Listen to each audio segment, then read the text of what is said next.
Hello everyone and welcome back to the Animal Sciences channel. R can be used as a super fast calculator. In this video, we will see how you can do some basic calculations using R. We will start with addition. You can add any number using the plus symbol in R.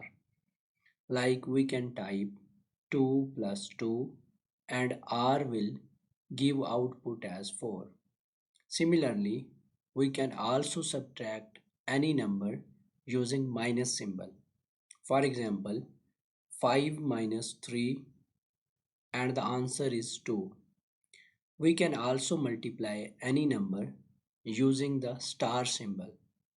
For instance, we can multiply 5 with 4 like this. The answer is 20.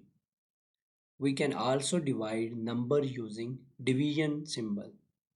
For example, 120 divided by 4 R gives us answer 30. You can also take the square of any number using hat symbol, like we can take square of 10, that is 100.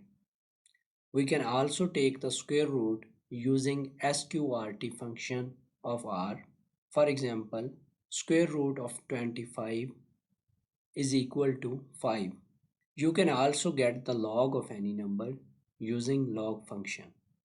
For instance, log of 1, so you get the answer. So these were some basic calculations you can do with R. However, R can do much more than basic math calculations. In upcoming videos, I will show you the other functions of R for statistics and data analysis. So stay tuned to this channel and like and share this video. If you didn't subscribe to my channel, please do subscribe to it to watch more interesting and educational content.